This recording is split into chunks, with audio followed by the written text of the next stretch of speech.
That's a nice ring. It will make my build stronger. Let me buy it real quick. You mother. Good fucking morning, poor exiles. Many of us have almost fallen off the chair seeing the price of nimmies. This ring gives a fat boost to the DPS, but is expensive as fuck. So how about farming it yourself on a budget? I've watched so many Gamer4Life videos that I started to believe it's actually possible. I've been testing two strategies which doesn't require you to break a bank, but are they viable? First of all, I need to warn you. Shit gets real quicker than you might think. Juicing a boss with hundreds of div cards will make it hit like a fucking truck. Believe me. Before I make a fool of myself, let's state the obvious. Run some residence maps till you find this dumbass, nameless seer. You need to scry a map that you want to run because residence layout will make you beg for death. After making up your mind, check the boss. I'm completely serious right now. My first choice was Jungle Valley. Hey, everyone runs Jungle Valley. The layout looked so great that I couldn't hide my boner for hours, until I've tried killing the boss with 300 plus div cards for the first time. I can't stress enough, but this bitch hurts. After failing 3 out of 5 300 plus maps, I've raised my white flags and switched to Mausoleum. Map choice is extremely important. I can recommend Mausoleum because Eater Altars can't spawn boss modifiers, so more div card and divine mods equals profit, and the boss is basically a child running around looking for some sweets. Haven't failed single one in 100 runs. Seems legit. Other great maps are Beach or Strand with pretty linear layout. Just remember to not throw yourself into deep water, do some testing, and check if you can comfortably kill the boss. Let's talk about map and strongbox rolling. Number 1. There are 3 map mods which makes the boss much harder. Movement speed is really bad as the boss can chase you so much easier. Increased life makes the fight one long shit show, and Ghost can give some bad stats too.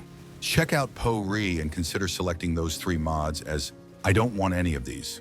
Spoiler, I didn't do it in failed attempt. Now you may get an idea why I gave up. Number 2. In order to maximize number of div cards dropped, you will need Engineer's Orbs, Scours, and Alks, or some Chaos Orb. When you find a Diviner's Strongbox, you need to scour it if the rarity is not normal, make it 20 quant with Engineer's Orbs, and then start rolling. You are looking for a combination of plus quantity of items dropped and contains additional items. Be careful, if you are using Chaos Orbs, shit can get expensive. I was trying to experiment with mods like contains, additional divination cards that give unique items, but my data pool is too small to say anything about them. All my maps were rolled with 80 plus quantity, including chisels. As far as I know, quantity doesn't affect boxes directly, but map monsters. Last but not least, I've favored additional divination cards and cards dupe chance for all Eater of Words altars. Straight to the point. For the Atlas tree, I've picked strong boxes, shrines, beyond, ritual, legion, Eater altars, and as much effective modifiers as possible. If you want to utilize this strat, remember not to take tamper-proof, as you won't be able to roll your boxes. Scarabs, 3 ambush, 1 ambush of potency, and 1 divination of pilfering. That's it. Throw your map into map device, select ambushcraft, and you're good to go.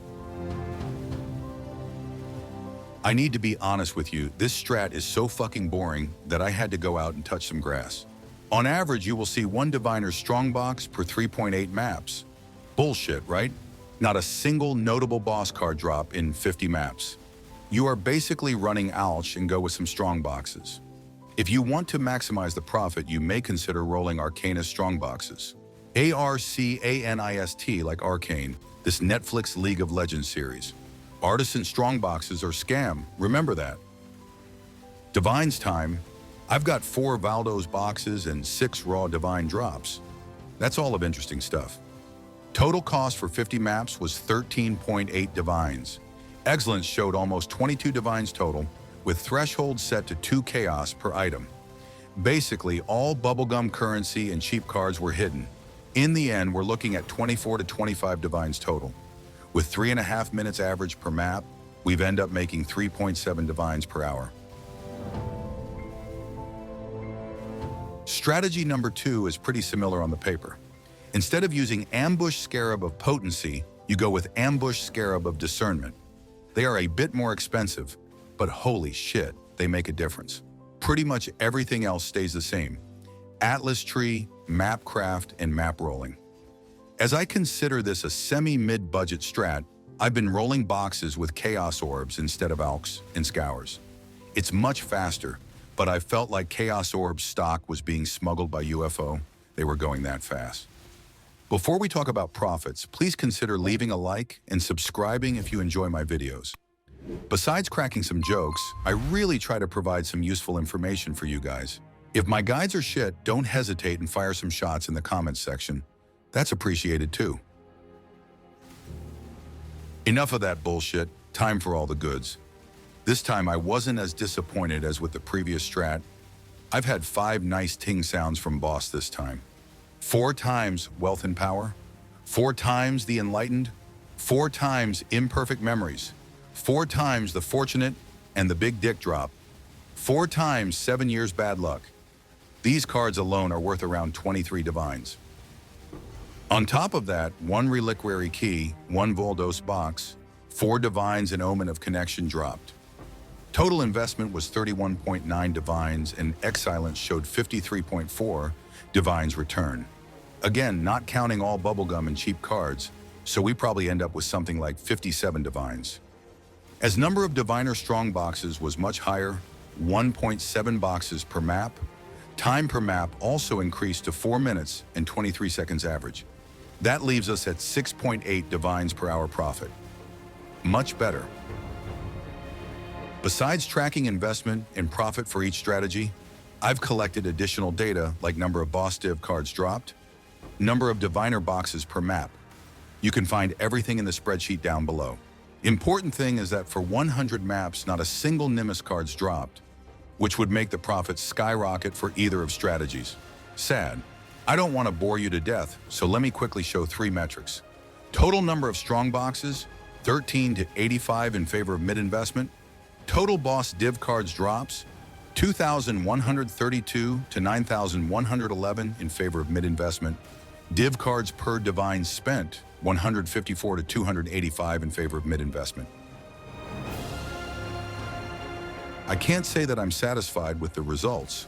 I want my Nemes and I will get it. But for now, I want to stop with farming strategies to come back stronger.